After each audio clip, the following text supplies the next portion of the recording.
Primeira carta aos Coríntios, capítulo 9. Vamos ler ele todo até o 27. Diz assim: será que eu não sou homem livre? Não sou apóstolo? Não vi Jesus, nosso Senhor? Por acaso vocês não são fruto do meu trabalho no Senhor? Se não sou apóstolo para outros, certamente o sou para vocês, porque vocês são o selo do meu apostolado no Senhor. A minha defesa diante dos que me questionam é essa: será que nós não temos o direito de comer e beber? Será que não temos o direito de levar conosco uma mulher crente como esposa, como fazem os demais apóstolos, os irmãos do Senhor e Cefas? Ou será que somente eu e Barnabé temos que trabalhar para viver? Quem é que vai à guerra às suas próprias custas? Quem planta uma vinha e não come do seu fruto? Ou quem apacenta um rebanho e não se alimenta do leite do rebanho? Será que eu digo isso apenas como homem? Não é verdade que a lei também o diz? Porque na lei de Moisés está escrito: não amarre a boca do boi quando ele pisa o trigo. Por acaso Deus está preocupado com bois? Será que não é certamente por nossa causa que ele está dizendo isso? É claro que é por nossa causa que isso está escrito. Pois quem lavra deve fazê-lo com esperança, e o que colhe deve fazê-lo na esperança de receber a parte que lhe é devida. Se nós semeamos entre vocês as coisas espirituais, será muito recolhermos de vocês bens materiais? Se outros participam desse direito sobre vocês, não o temos nós em maior medida? Entretanto, não fizemos uso desse direito. Pelo contrário, suportamos tudo para não criarmos qualquer obstáculo ao Evangelho de Cristo. Vocês não sabem que os que prestam serviços sagrados se alimentam do próprio templo e que os que servem ao altar participam do que é oferecido sobre o altar? Assim também o Senhor ordenou aos que pregam o Evangelho que vivam do Evangelho. Eu, porém, não tenho feito uso de nenhuma dessas coisas, e não escrevo isso para que assim se faça comigo. Preferiria morrer a deixar que alguém me tire esta glória. Se anuncio o Evangelho, não tenho do que me gloriar, pois sobre mim pesa essa obrigação, porque ai de mim se não pregar o Evangelho. Se o faço de livre vontade, tenho recompensa, mas se o faço por obrigação, é porque é uma responsabilidade que me foi confiada. Nesse caso, qual é a minha recompensa? É que anunciando o Evangelho, eu o apresente de graça, para não me valer do direito que ele me dá. Porque sendo livre de todos, fiz-me escravo de todos, a fim de ganhar o maior número possível. Para com os judeus, fiz-me como judeu, a fim de ganhar os judeus. Para os que vivem sob o regime da lei, como se eu mesmo assim vivesse, para ganhar os que vivem debaixo da lei. Embora eu não esteja debaixo da lei. Ao sem lei, como se eu mesmo fosse, não estando sem lei para com Deus, mas debaixo da lei de Cristo, para ganhar os que vivem fora do regime da lei. Fiz-me fraco para com os fracos, a fim de ganhar os fracos. Fiz-me tudo para com todos, a fim de, por todos os modos, salvar alguns. Tudo faço por causa do Evangelho, para ser também participante dele. Vocês não sabem que os que correm no estádio, todos na verdade correm, mas um só leva o prêmio? Corram de tal maneira que ganhem o prêmio. Todo atleta em tudo se domina. Aqueles para alcançar uma coroa corruptível, nós, porém, a incorruptível. Assim corro também eu, não sem meta. Assim luto, não como desferindo golpes no ar, mas esmurro o meu corpo e o reduzo à escravidão, para que, tendo pregado a outros, não venha eu mesmo a ser desqualificado. Senhor, obrigado. Obrigado pela Tua palavra, Senhor. Que o Senhor fale conosco, que o Senhor nos alimente, que o Senhor nos ensine. Tudo isso, ó Deus, pelo poder do Teu Espírito. Não confio em mim, não confio no meu intelecto, eu confio no Senhor. Então eu te peço, ó Deus, que o Senhor fale conosco nessa noite, porque é da Tua voz que nós precisamos. Em nome de Jesus eu te louvo e te agradeço. Amém e amém. Pode sentar, querido. Quem estava aqui na semana passada, quem ouviu a mensagem do Luizinho na semana passada? Então temos alguns que não. fazer uma breve recapitulação. Por quê? Porque esse capítulo 9, ele é a continuação do assunto que se inicia no capítulo 8. Então, a gente vai fazer uma breve recapitulação para que você possa entender o argumento que Paulo está usando aqui. A carta aos Coríntios, ela tem algumas seções, e a partir do capítulo 7, nós notamos que Paulo está respondendo questões que foram trazidas a ele. Dá uma chegadinha lá no capítulo 7, dá uma olhada no verso 1 do capítulo 7. Ele começa dizendo: quanto ao que vocês me escreveram, e aí então, a partir daqui, ele está respondendo uma carta que chegou até as mãos dele com perguntas, com questões. Eles estavam querendo que Paulo dirimisse algumas dúvidas que eles estavam tendo. Então, a primeira parte da carta, Paulo está tratando dos problemas que chegaram até ele, porque os portadores da carta chegaram com notícias também, notícias de divisões, notícias de contendas, de imoralidade. Então, ele vem tratando desses assuntos nos primeiros capítulos, mas a partir do capítulo 7, então, ele começa a responder essas questões. Então, no capítulo 8, ele vai e começa assim: no que se refere às coisas sacrificadas a ídolos, e aí ele começa um ensinamento. Então, o capítulo 9 é a continuação dessa resposta que ele está dando a respeito de coisas sacrificadas a ídolos. Luizinho destacou bem na semana passada como a cidade de Corinto tinha vários templos. Havia uma adoração pagã muito ativa em Corinto. Então, e ele destacou o templo de Afrodite e o templo de Baco. Mas a verdade é que quase toda a carne, por exemplo, que era vendida nos mercados, eram carnes de animais que haviam sido sacrificados a ídolos. Por conta de serem muitos sacrifícios, esses sacrifícios eles tinham sobras, eram muitos animais sendo mortos. Esses animais eram comidos em eventos, em festas lá nos templos, mas também iam para o mercado para serem vendidos. E o Luizinho até perguntou para aqueles que estavam presentes aqui, né, quem comeria? Você comeria essa carne? Então, é justamente essa pergunta que Paulo está respondendo aqui. Então, no capítulo 8, ele vai tratar do assunto falando de dois tipos de irmãos que havia lá na igreja de Corinto, que são os irmãos fortes e os irmãos fracos. Para os irmãos fortes, eles diziam: não tem problema, os ídolos não são nada, os ídolos são invenções dos seres humanos. Na verdade, tudo que há na terra pertence a Deus. Então, não há problema de eu comer essa carne, porque esses ídolos não são nada. E Paulo vai, então, concordar com os irmãos fortes num determinado momento, mas havia os irmãos fracos. O que eram os irmãos fracos? Aqueles que olhavam para essas carnes sacrificadas, por conta do seu histórico, por conta da sua familiaridade, por conta deles terem vivido uma vida inteira cultuando esses deuses e fazendo esses sacrifícios. Então, para esses irmãos, participar, comer dessa carne era algo que afetava a sua consciência. Eles achavam que aquela carne ia lhes fazer mal. Eles comiam aquela carne, eles comeriam, aquela carne como se eles estivessem realmente sacrificadas a ídolos. Então, você tem os irmãos fortes que declaram que o ídolo não é nada, tudo foi feito por Deus, então eu posso comer. E você tem os irmãos fracos, que por conta da sua familiaridade com os ídolos, entendem que aquela carne realmente é sacrificada a ídolos e que ela pode lhe fazer mal, trazer consequências, que eles iriam se contaminar ao comer essa carne. Então, Paulo, no capítulo 8, ele vai dizer: olha, irmãos fortes, eu sei, vocês estão certos. O que vocês estão dizendo está certo, realmente os ídolos não são nada.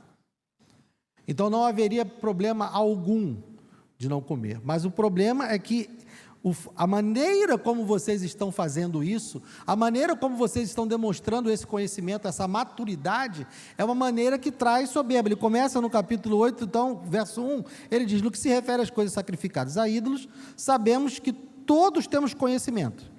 Mas qual o problema? O conhecimento leva ao orgulho, mas o amor edifica. Se alguém julga conhecer alguma coisa, ainda não conhece como deveria. Mas se alguém ama a Deus, esse é conhecido por ele. Então, o argumento de Paulo vai transitar entre esses dois conceitos, de conhecimento e de amor. Então, ele diz, no conhecimento, vocês estão certos. Esse conhecimento que vocês têm de que o ídolo não é nada, de que são coisas feitas por mãos de homens, está correto. Mas esse conhecimento traz orgulho. Então, vocês estão agindo orgulhosamente quando exercem essa maturidade, quando exercem esse conhecimento e comem. Por quê? Porque vocês não estão preocupados com os irmãos fracos. Vocês não estão preocupados com a consciência deles. Se isso leva eles a pecar, se isso leva eles a sofrer, a se afastar de Deus, então, por amor, vocês deveriam se abster. Porque comer ou não comer não faz diferença nenhuma. Não vai acrescentar nada na sua vida comer dessa carne. E também não vai retirar nada da sua vida se você comer. Mas por causa do amor, por causa da consideração com esses irmãos, então você se abstém. E Paulo termina dizendo no verso 13, e por isso, se a comida serve de escândalo ao meu irmão, nunca mais comerei carne, para que não venha a escandalizá-lo. Então, Paulo faz todo um argumento de que eles teologicamente estavam certos, mas diz que por amor ao irmão fraco, por amor do irmão cuja consciência é agredida, ele diz que nunca mais comerá carne, porque mais importante é o amor pelo irmão do que você exercer o conhecimento e comer da carne. Então agora no capítulo 9, nesse capítulo que nós lemos, Paulo vai aplicar isso à sua própria vida. Ele vai demonstrar como esse argumento que ele usa no capítulo 8, de que maneira esse argumento está presente na vida dele. Por tabela, ele traz todo um ensinamento para nós aqui a respeito do direito do ministro, do direito do trabalhador, do obreiro, de viver da obra. Mas o ponto não é esse. Vamos aproveitar esse ensinamento que Paulo está trazendo aqui, e vamos de maneira secundária, né? E vamos aprender com ele. Então ele começa dizendo, será que eu não sou um homem livre? Não sou apóstolo? Não vi Jesus, nosso Senhor? Por acaso vocês não são fruto do meu trabalho no Senhor, porque foi Ele que plantou a igreja em Corinto? Se não sou apóstolo para os outros, certamente eu sou para vocês, porque vocês são o selo do meu apostolado. Então, Paulo está usando aqui argumento dizendo, olha, eu sou um apóstolo, eu sou um pregador do Evangelho, eu sou um homem livre, mas existem direitos que pessoas como eu têm, e ele teria o direito, e ele começa, a minha defesa diante dos que me questionam é esta, será que não temos nós o direito de comer e beber? Será que não temos o direito de levar conosco uma mulher crente como esposa, como fazem os demais apóstolos, os irmãos do Senhor e Cefas? Ou será que somente eu e Barnabé temos que trabalhar para viver? Quem é que vai à guerra às suas próprias custas? Quem planta uma vinha e não come do seu fruto? Ou quem apacenta o rebanho e não se alimenta do leite do rebanho? Paulo está fazendo todas essas perguntas retóricas porque ele está dizendo que ele, por ser mensageiro do Evangelho, por estar dedicado à pregação do Evangelho, por estar a serviço dos irmãos da igreja de Corinto, ele teria todo o direito, primeiro, de ser sustentado por eles. Porque ele estaria dedicando integralmente a sua vida ao ensino da palavra, ao acolhimento dos irmãos, a todo o serviço que ele estaria prestando àqueles irmãos. Então seria totalmente direito dele ser remunerado por isso, comer e beber. Um outro ponto que ele fala também seria o direito dele ter uma esposa. Existe um debate, existe uma disputa a respeito de por que Paulo não tem uma esposa, né? Alguns vão dizer que ele era casado e ficou viúvo. Outros vão defender que ele, sendo casado, quando ele se converte ao cristianismo, a sua esposa judia, porque ele era um membro respeitado, né, da comunidade judaica. Então, quando ele se converte ao cristianismo, a mulher dele o abandona. Essa é uma outra teoria. Mas a grande verdade é que Paulo está caminhando sozinho. Ele está caminhando sem uma esposa. Ele diz, eu não tenho o direito de comer e de beber? Eu não tenho o direito de ter uma esposa? Porque todos os outros apóstolos têm. Todos os outros apóstolos também vivem, são sustentados pelas igrejas. Paulo está defendendo isso. Ele está dizendo que isso está certo. É um direito dele. Ele, como apóstolo, como pregador, como aquele que está alimentando a igreja com a palavra de Deus, ele teria esse direito. E ele continua essa argumentação a partir do verso 8. Será que eu digo isso apenas como homem? Não é verdade que a lei também o diz? Porque na lei de Moisés está escrito: não amarre a boca do boi quando ele pisa o trigo. Ele está dizendo que o boi, enquanto está trabalhando lá, e tem contato com o trigo, para que você não impeça ele de comer enquanto está trabalhando. Comer também resultado do seu trabalho. E ele vai dizer, olha, Deus não colocou isso lá por causa dos bois. Há um ensinamento ali para nós. Há um ensinamento para aqueles que trabalham, que é digno de receber por conta disso. Então ele vai, pois quem lavra deve fazê-lo com esperança, e o que colhe deve fazê-lo na esperança de receber parte do que lhe é devida. Se nós semeamos entre vocês as coisas espirituais, será muito recolhermos de vocês bens materiais? Então, ele está defendendo aqui que aqueles que estão dedicados exclusivamente ao ensino da palavra, ao cuidado espiritual, a semear entre eles coisas espirituais, eles teriam o direito de receber bens materiais. E Paulo está afirmando o tempo inteiro que isso é certo.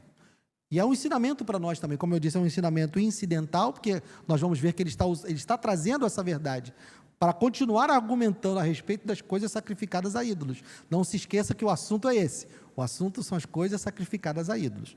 Nós vamos entender por que Paulo está fazendo essa argumentação. Verso 12. Se outros participam desse direito sobre vocês, não o temos nós em maior medida? O que então a gente infere disso aqui? Que já havia ministros vivendo, sustentados pelos irmãos de Corinto. Paulo foi aquele que plantou a igreja. Então ele está dizendo, já tem gente entre vocês que vive, que é sustentado por vocês. Eu não teria mais direito ainda, por ser justamente eu que plantei essa igreja, eu que estou supervisionando essa igreja? Só que aí ele vai dizer, na continuação do verso 12, entretanto, não fizemos uso desse direito. Pelo contrário, suportamos tudo para não criarmos qualquer obstáculo ao Evangelho de Cristo. Vocês não sabem que os que prestam serviços sagrados se alimentam do próprio templo, e os que servem ao altar participam do que é oferecido sobre o altar? Assim também o Senhor ordenou aos que pregam o Evangelho, que vivam do Evangelho. E ele repete, reforça, eu, porém, não tenho feito uso de nenhuma dessas coisas. Então, ele defende o direito, ele defende a questão de que ele teria direito de ser sustentado pelos irmãos de Corinto, mas termina o argumento dizendo, eu tenho esse direito, mas eu não faço uso desse direito. E antes que alguém o acuse de estar falando isso, para que alguém, é verdade, então vamos remunerar o irmão Paulo, já que ele falou isso, então vamos. Aí ele diz, e não escrevo isso para que assim se faça comigo.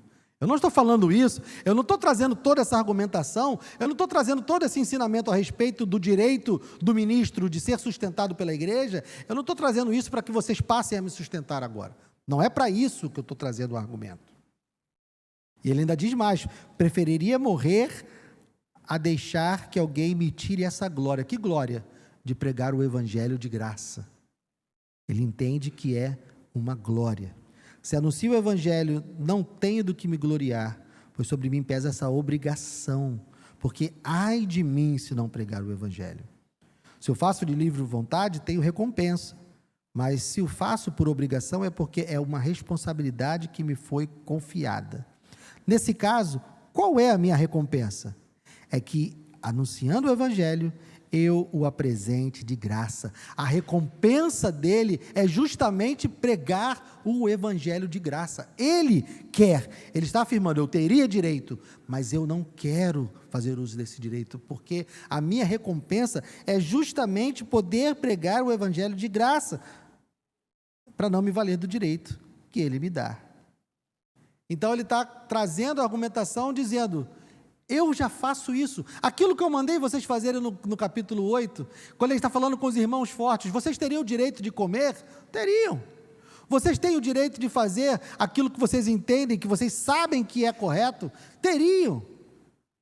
Mas no verso 8, o argumento que ele usa é o amor pelo irmão. Por causa do amor pelo irmão, você abre mão desse direito. Como ele termina o capítulo 8, ele diz: se isso fizer mal para o irmão, então eu nunca mais comerei carne. Ele está dizendo que não teria direito de comer carne? Não.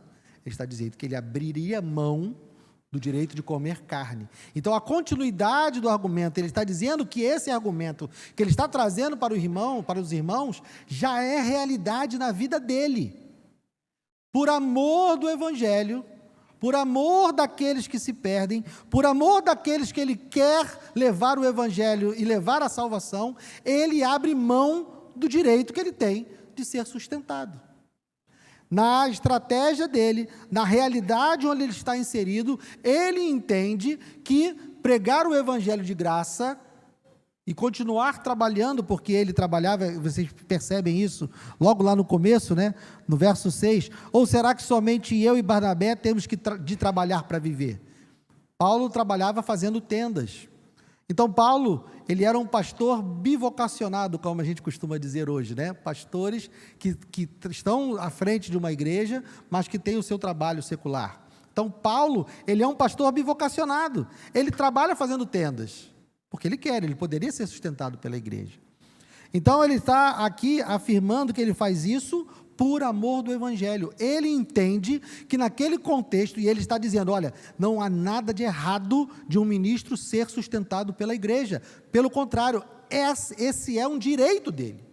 Eu, Paulo, estou abrindo mão desse direito, porque eu entendo que nesse contexto, por amor do Evangelho, e ele diz, por que ele diz, no verso 19, ele dá a razão, porque sendo livre de todos, fiz-me escravo de todos, a fim de quê? De ganhar o maior número possível. Ele entende que naquela estratégia, naquela realidade onde ele está inserido, ele entende que a melhor maneira dele alcançar o máximo de pessoas é fazendo isso de graça.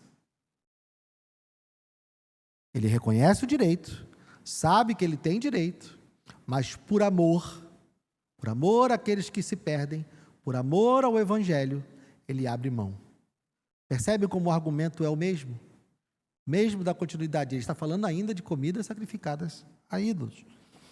Mas ele está agora aplicando na vida, demonstrando como esse argumento que ele usou no capítulo 8, está presente na vida dele, como ele abre mão, de fato, porque alguém ouvindo ele falar no verso 13, né, se a comida serve de escândalo ao meu irmão, nunca mais comerei carne, aí pensa, falar é fácil, né, quero ver fazer, e ele agora no capítulo 9 está dizendo, eu estou fazendo, embora eu não esteja abrindo mão de comer carne, eu estou abrindo mão de ser remunerado pela igreja, por amor. Então ele vem e começa a falar também, dando outros exemplos, que não é somente a respeito da remuneração. Para com os judeus, fiz-me como judeus. Para quê? A fim de ganhar os judeus. Como assim? Paulo sabia que, por exemplo, ele poderia comer carne de porco, coisa que os judeus não faziam. Mas ele, a fim de ganhar os judeus, a fim de ter a oportunidade de pregar o Evangelho para os judeus, ele não entrava lá na casa do irmão com um carré na mão, né? E comendo ali um carrezinho, uma costelinha de porco, né? Ele sabia que podia comer a costelinha de porco. Ele sabia que podia fazer várias coisas. Mas entre os judeus, ele fez o quê? Ele se portou como judeus. Para com os judeus, fiz-me como judeus, para ganhar os judeus. Para os que vivem sob o regime da lei, como se eu mesmo assim vivesse. Ele viveu como se estivesse debaixo da lei, ele andou entre eles como se estivesse debaixo da lei. Para quê? Para ganhar os que vivem debaixo da lei. embora eu não esteja debaixo da lei. Ele está demonstrando como ele, na prática, ele já faz o ensinamento que ele traz no capítulo 8. Ele já abre mão de várias coisas. Ele tem conhecimento, ele sabe que ele pode fazer, mas ele não faz, porque ele quer transitar no meio desses irmãos, dessas pessoas, judeus, aqueles que estão debaixo do regime da lei, e também ele vai trazer um outro ensinamento que é aos sem lei. Aqueles que não são judeus, aqueles que não estão debaixo da lei judaica, ele diz, como se eu mesmo o fosse, não estando sem lei para com Deus, mas debaixo da lei de Cristo para ganhar os que vivem fora do regime da lei. O que isso quer dizer? Ele andou entre aqueles que não têm lei, como se não tivesse lei, desde que isso não ofendesse ao Senhor.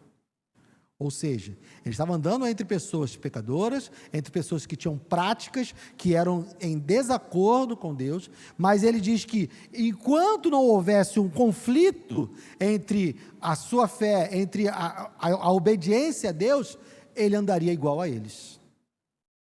Ele andou ao sem lei como se ele mesmo fosse. Ele andou no meio daqueles que não têm lei como se ele mesmo não tivesse lei. Mas qual o limite disso? O limite, ele diz, não estando sem lei para com Deus. Ele andava entre os sem lei como se não tivesse lei, mas ele sabia que estava com lei diante de Deus. Ele estava em obediência a Deus. Então, o limite dele, ao andar entre aqueles que não têm lei, era o limite da obediência a Deus. Ele andava no meio deles, ele transitava entre eles, comia com eles, visitava e recebia visita, estabelecia relacionamentos com eles, mas nunca ia ao ponto de caminhar com eles, ao ponto de ofender a Deus, ao ponto de pecar. Então vejam que ele andou com judeus, ele andou com aqueles que estão debaixo do regime da lei, e ele andou com aqueles que estão sem lei, abrindo mão de tudo que ele poderia fazer, só para poder estar com essas pessoas e pregar o evangelho para elas. Por amor, com o objetivo de pregar o evangelho, ele abriu mão do seu direito, ele abriu mão daquilo que ele poderia fazer. Então no 22 ele diz, fiz-me fraco para com os fracos, a fim de ganhar os fracos, fiz-me tudo para com todos, a fim de, por todos os modos, salvar alguns. Ele queria era pregar o evangelho, gente. Ele queria era ver pessoas sendo salvas. Não importa, eu posso comer carne de porco, mas entre os judeus eu não vou comer carne de porco. Eu posso fazer várias coisas porque eu não estou debaixo da lei, mas eu vou andar como se estivesse debaixo da lei, só para poder ter a oportunidade de pregar o evangelho a essas pessoas. Eu vou andar entre aqueles que não têm lei e vou dizer, não vou me misturar com esse pessoal, não vou andar com essas pessoas, não, tudo sem lei, tudo vivendo uma vida dissoluta, não, ele andou com eles sim, para poder pregar o evangelho. Então Paulo abriu mão por amor. É esse ensinamento que ele está querendo trazer, está desenvolvendo aqui na sua própria vida. Então no 23 ele diz, tudo faço por causa do evangelho, para também ser participante dele. Esse é o foco, esse é o objetivo. Não importa o que ele sabe que ele pode fazer, não importa o que ele conhece da palavra de Deus, da liberdade que ele tem, esse é o uso da liberdade. Veja aqui o título que a Sociedade Bíblica bota no capítulo 9, né? A liberdade e os direitos do apóstolo Paulo. Ele tem liberdade, ele tem direitos, mas ele abre mão de tudo isso por causa do evangelho. Ele está nos dizendo, é mais importante pregar o evangelho do que reivindicar os seus direitos. É mais importante ver pessoas sendo salvas, sejam elas judias, sejam elas debaixo do regime da lei, sejam elas sem lei. Nós temos que arrumar um meio de andar entre essas pessoas. Nós temos que abrir mão do nosso direito, daquilo que a gente entende como liberdade, para poder andar no meio dessas pessoas. Pregar o evangelho é caminhar junto. Pregar o evangelho é compartilhar vida. Não é um encontro de 1 segundo, ou de 5 segundos, ou de 5 minutos, que vai replicar o trabalho de Paulo. O evangelismo que Paulo fazia, a maneira como Paulo pregava o evangelho, era uma maneira de envolvimento. Ele se envolveu com as pessoas. E nós precisamos também nos envolver com as pessoas. E isso vai demandar de nós abrir mão de liberdades, de conhecimento, de direitos que nós temos. Então ele agora parte para uma metáfora de atleta.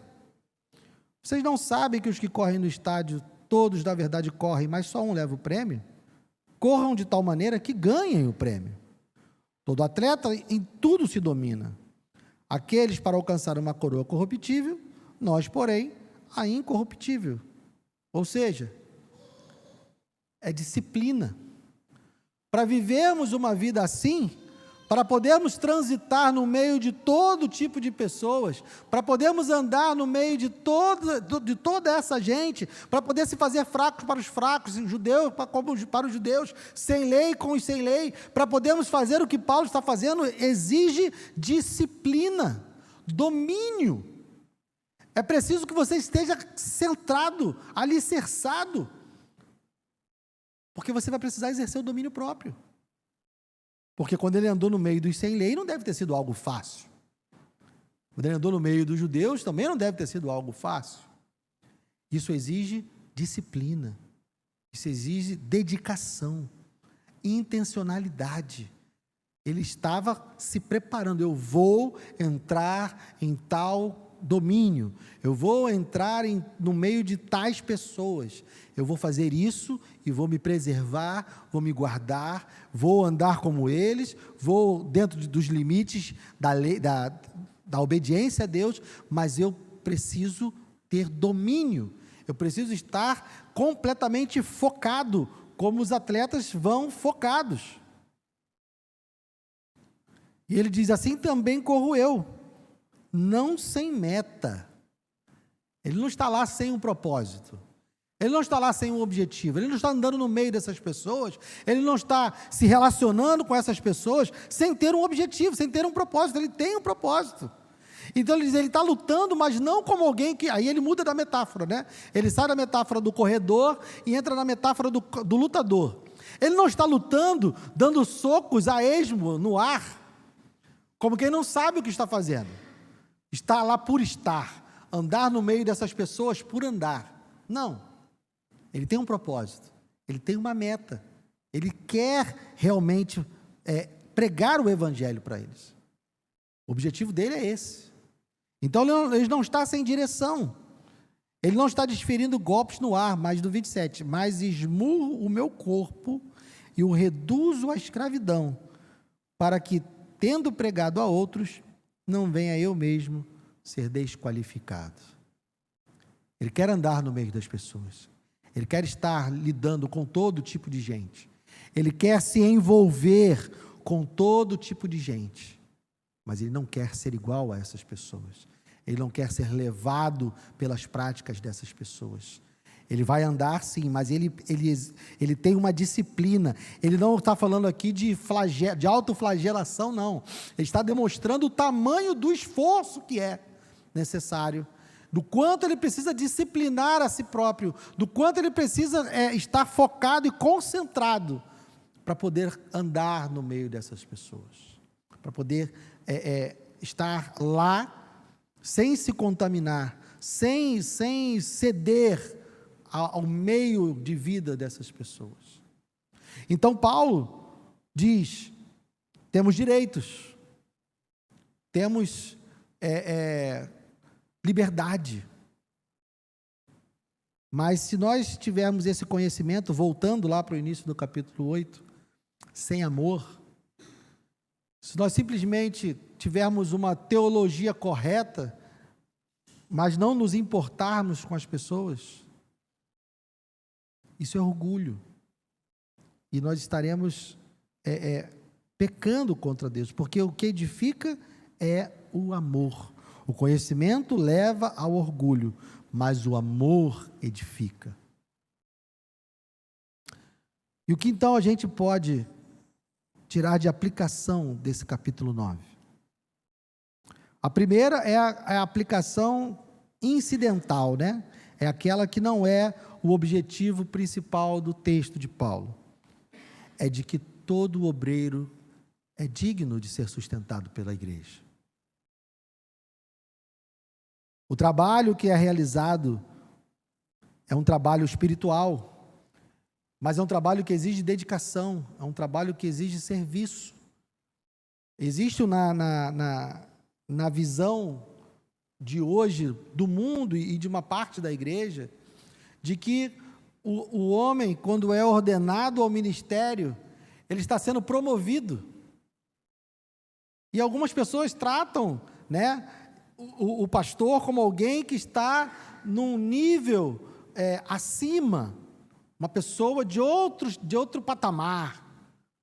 Não, nós somos homens iguaizinhos, passamos pelas mesmas lutas, passamos pelas mesmas dificuldades, mesmas dores.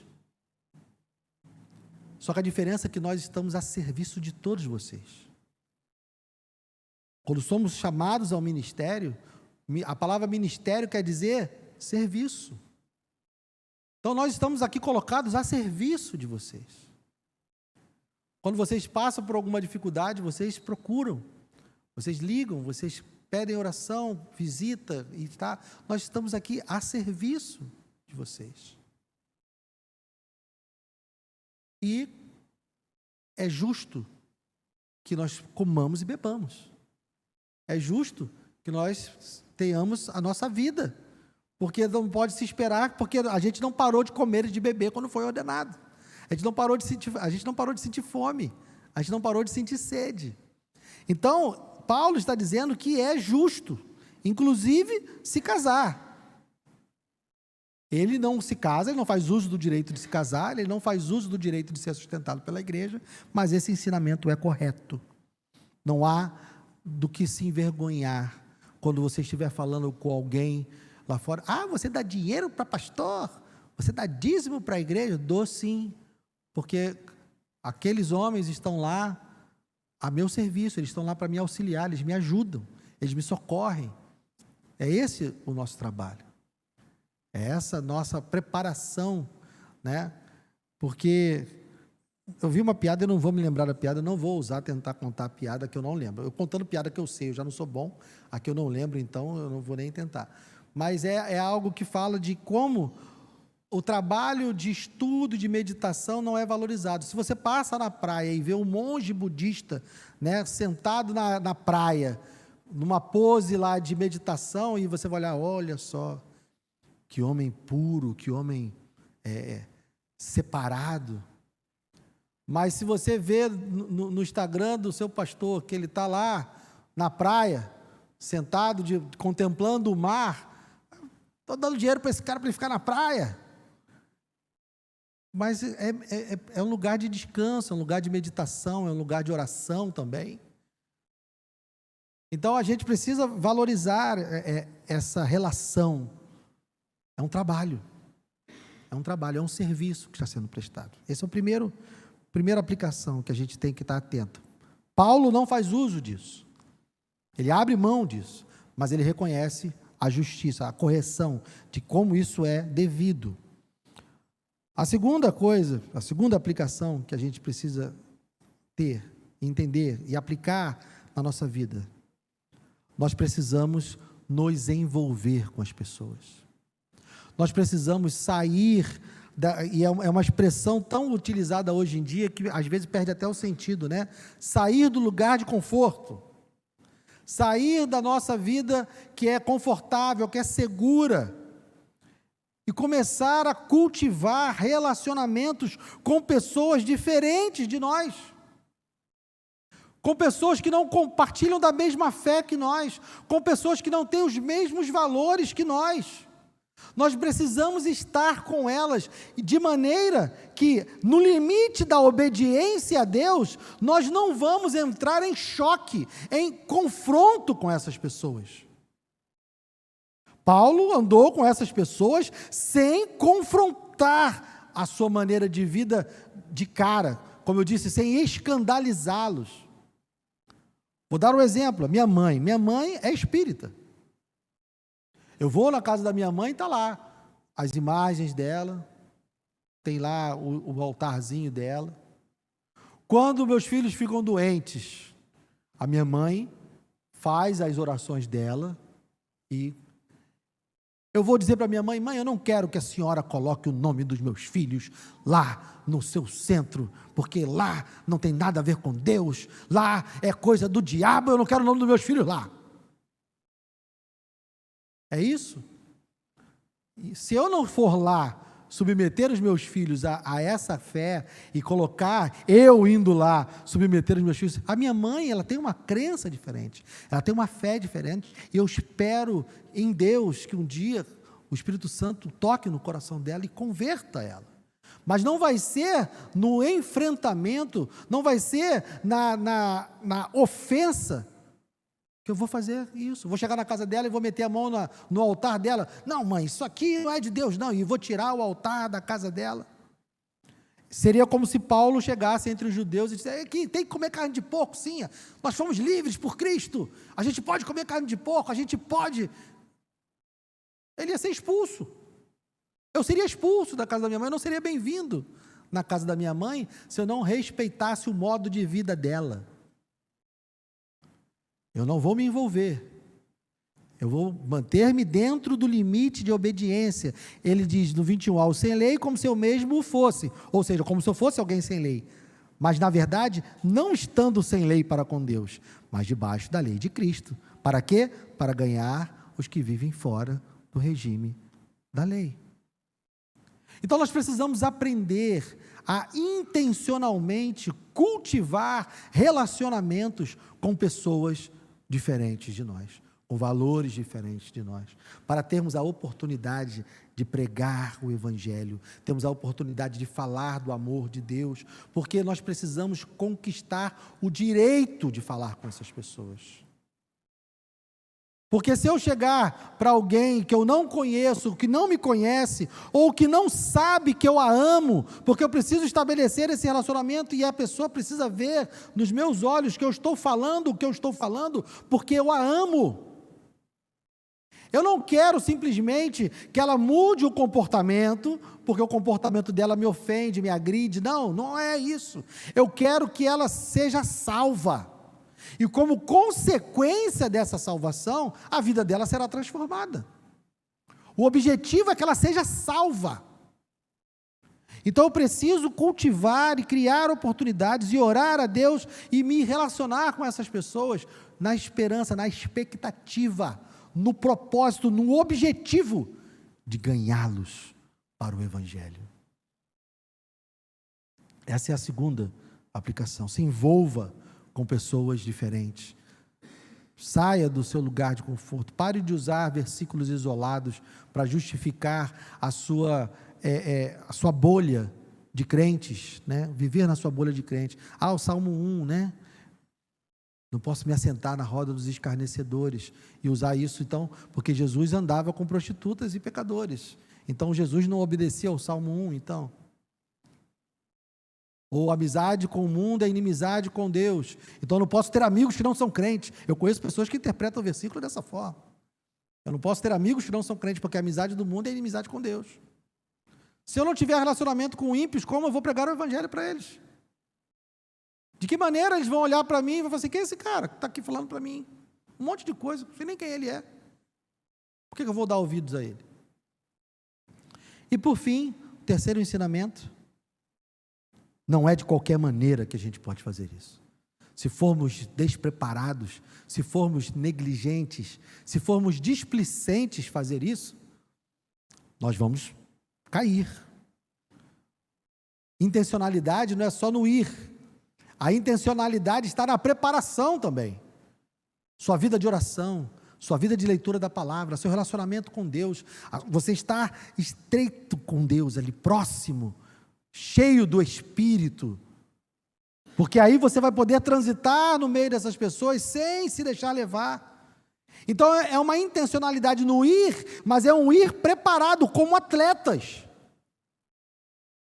No treinamento, um atleta vai para a corrida sem treinar antes, sem cuidar da alimentação, sem cuidar do exercício físico, sem estar ali em treinos exaustivos para poder chegar na hora de correr. Então, para que nós estejamos no meio dessas pessoas, para que nós possamos transitar entre essas pessoas, nós precisamos de preparo, dedicação, e nada mais é do que ter uma vida completamente ligada em Deus. A vida cristã é muito simples. Os jovens, nesse ano, pediram para a gente falar sobre o tema, eu, Mateus, o Yuri, sobre o tema andar com Deus, de estar conectado com Deus. Gente, a vida cristã é oração, leitura da palavra e meditação da palavra. Não tem fórmula mágica, não tem 10 passos para isso, 7 passos para aquilo. Não, a vida cristã é oração e leitura da palavra e meditação na palavra. É isso. Falamos com Deus quando oramos e Deus fala conosco quando lemos a sua palavra e meditamos nela. Relacionamento de filho com o pai, de pai com o filho. Alimento, sustentação. Então, esse treinamento aqui que Paulo fala, de se esmurrar meu corpo, reduz a escravidão, talvez possa passar a impressão de que seja uma vida de muito sofrimento, de muita angústia, fazer coisas difíceis demais, escalar montanhas e ir em vales e prender a respiração por 20 minutos. Não, a vida cristã não é isso. Esse preparo para estarmos no meio das pessoas que precisam ouvir o Evangelho é o relacionamento básico da vida cristã. Oração, leitura e meditação na palavra de Deus. Essa é a fórmula, irmãos. Quer saber como ter uma vida cristã sólida? Ore, leia e medite na palavra de Deus. Não há mistério. O Espírito Santo trabalha com esses meios. Esses são chamados os meios da graça, o que daria uma outra mensagem, eu não vou me alongar nesse assunto.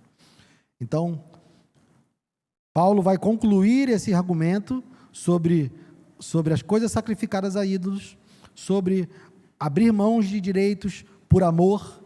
Ele vai concluir isso no capítulo 10. Então, espero que você esteja aqui na próxima semana para ouvir a mensagem sobre o capítulo 10. Amém? Deus abençoe. Pastor Gilson.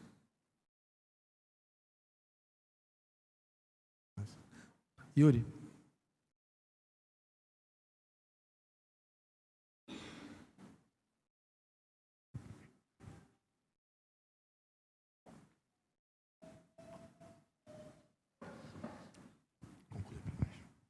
Louvado seja Deus, vamos ficar de pé.